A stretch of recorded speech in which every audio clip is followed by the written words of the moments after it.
天气越来越冷，这要是搁以前，我肯定早早就钻被窝里了。但是我发现很多人跟我一样，睡眠自由成了一种奢侈。当晚睡成为习惯，它不只是从原来的10点睡推到11点这么简单，而是会让你不停的妥协。11点半也就晚半个小时，12点好像大家也都没睡。你像我就更严重，虽然到点躺床上了，大脑还在放社会摇，我脑袋里在开 party， 不晃都不行。结果第二天眼神迷离，精神恍惚，跟个二傻子一样。有没有小伙伴跟我的病症一样的？可以弹幕1，我知道不止我一个。根据亚马逊中国2020年的调查数据显示，81%的人睡眠时间不足8小时，60%在深夜11点到凌晨1点入睡，而且46.61%的人早上7点以前就得起床，不管你想不想起。2013年中国人的平均睡眠时长是8.8小时，到了2018年已经缩水成6.5小时。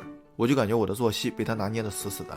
今天咱们就聊聊人为什么要睡觉，熬夜的危害到底有多大，怎样才能睡个好觉。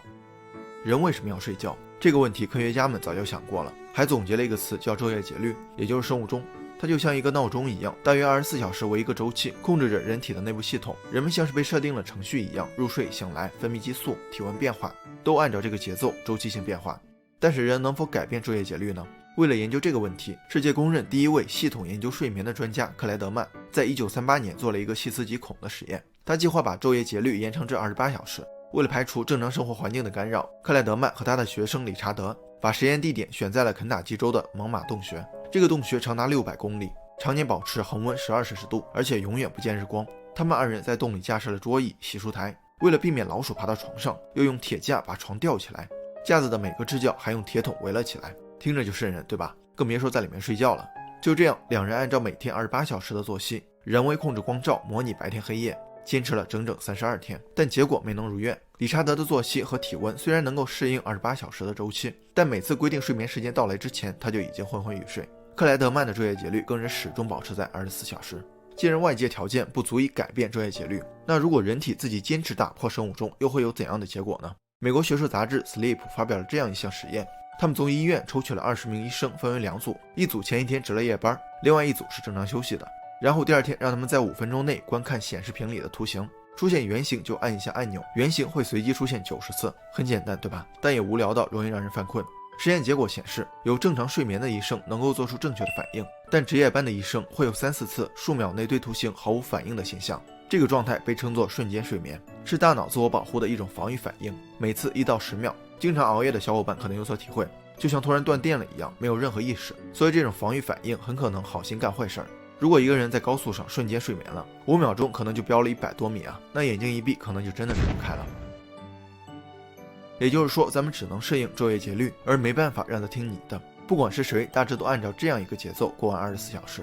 晚上9点，身体开始分泌褪黑素，慢慢积累睡意，到凌晨2到3点睡眠最深，凌晨4点体温最低，早上6点半血压开始上升，7点半停止分泌褪黑素，晚上7点体温最高。肯定有小伙伴会说了，自己晚上11点真的没有困意，就是把自己摁到床上也挡不住思绪在蹦迪。这个不用担心，睡眠革命中提到了2种睡眠类型的人，一种是喜欢晚睡，就像猫头鹰，另外一种喜欢早起，就像云雀。生物钟的时间因人而异，但尴尬的是上班时间不能自己做主啊，所以猫头鹰类型的人就很憋屈，起不来也得起，强行装云雀，而且经常被贴上懒的标签。熬夜的危害有多严重？如果我只是说熬夜会导致脱发、高血压、加速衰老还老年痴呆，好像并不能引起大家的重视，因为这些结果并不是立竿见影的，而且一般也感觉不到有什么变化。再加上侥幸心理的作祟，谁都觉得自己是幸运儿，但事实上熬夜的危害谁都逃不掉，睡眠的负债只能由肉体身体来偿还。1. 变丑。小伙伴们可不要看到自己帅气或者漂亮的脸庞就觉得自己熬夜不是问题，相信我，你们完全可以比现在更英俊潇洒。皮肤细胞的生命周期大约是28天，也就是每28天就换了一套皮肤。但是对于熬夜的人来说，皮肤的新陈代谢会变慢，导致皮肤营养供给不足。这个营养就是胶原蛋白。皮肤细胞产生的3型胶原蛋白出生即巅峰，随着年龄增长不可逆的下降，原本圆润饱满的脸会逐渐干瘪，出现皱纹。问题就在于熬夜会导致3型胶原蛋白加速流失。英国伦敦一所睡眠学校做了个实验，一位志愿者连续每天睡8个小时，他的脸是这样的，然后他连续5天每天只睡6个小时，他的脸就变成了这样。这只是连续5天的结果，如果长期如此呢？我看了看自己的脸，至少是连续2月的结果。2. 变傻。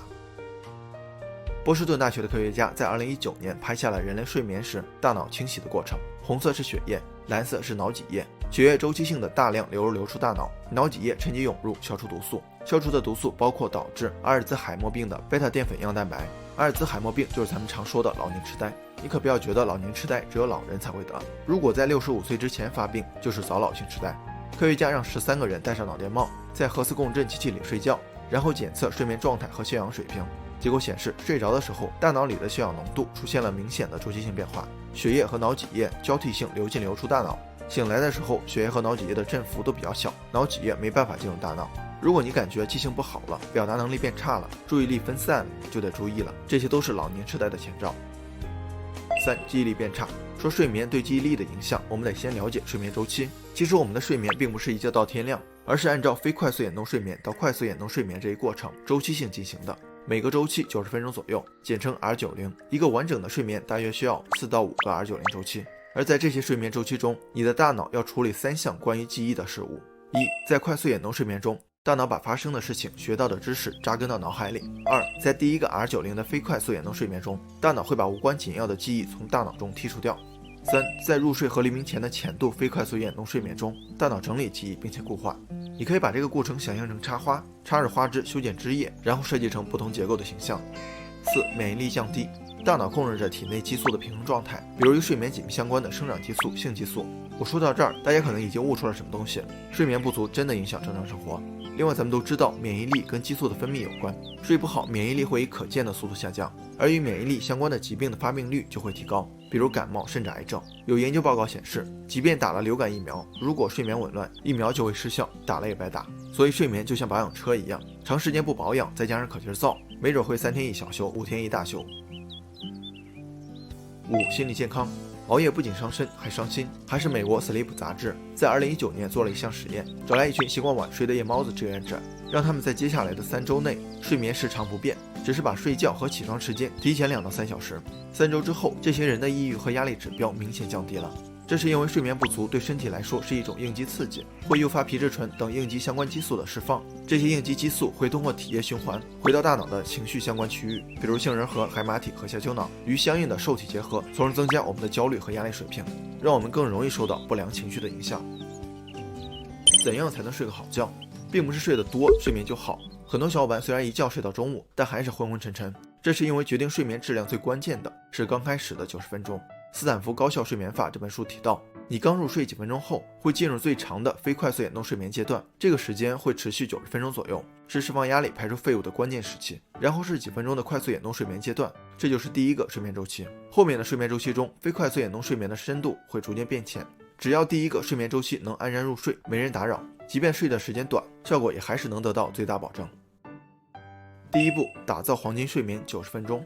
要想睡个好觉，最关键的一步是打造睡眠的黄金90分钟。当晚上你感到困意的时候，就不要强撑再玩一把再看一集了，因为过了这村就没这店了。强撑过这一段之后，咱们会发现自己不困了，这个时候再去睡觉就很难进入深度睡眠的状态。这是因为第一个睡眠周期不顺利，自律神经会失调，致使白天活动的激素分泌也会紊乱。每天维持固定的作息时间，形成习惯，昼夜节律就会在固定的时间告诉你该睡了。但是对很多小伙伴来说晚上吃鸡加班是常有的事儿，这该怎么办呢？不要把时间往后推，而是困了就先上床睡90分钟，顺利度过黄金时间之后，再起来加班打游戏。第二步，提高黄金睡眠质量。正常人躺床上一般8分钟左右就睡着了，如果你必须靠数羊才能入睡，睡眠质量一定大打折扣。如何提高黄金睡眠的质量？这里有2个关键词：体温和大脑。我们都知道，睡着的时候体温比醒着低，而体温包括体表温度和体内温度。当体表温度与体内温度的温差小的时候，有利于热量从毛细血管密布的手和脚释放出来。所以调节体温的关键在于缩小体表与体内的温度差。这里有2个方法：一、睡前90分钟洗个热水澡或者泡脚；二、调节室温在20到25度之间。其次是大脑，其实如果你睡前刚游戏下线，恐怖片刚看完，也不能很快入睡，因为大脑还处于活跃状态，所以我们得设置开关让大脑提前待机。也有3个方法：一、单调开关，就是看你觉得无聊的内容，比如不喜欢英语就去看英语书；二、熟悉开关，大脑对熟悉的环境有安全感，所以同样的时间、同样的房间、同样的睡衣、同样的室温和照明都很重要。3、放空开关，如果白天的琐事影响大脑，不要强迫忘记，而是回想一下，理清思绪，也可以写下来或者冥想。通过上面2步，你再也不用白天咖啡因，晚上褪黑素，而是像可以掌控睡眠一样，躺下就睡着，起床也不用闹钟催。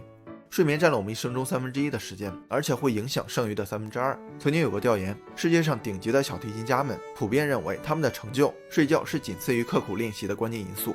所以如果你要掌控人生，那就先睡个好觉吧。好了，本期视频就到这儿了，感谢您耐心观看。如果您喜欢星河的内容，还望订阅关注，分享给更多的朋友。一个人能走多远，要看他与谁同行。关注星河百度，咱们每周聊点有温度的成长内容。下期视频不见不散。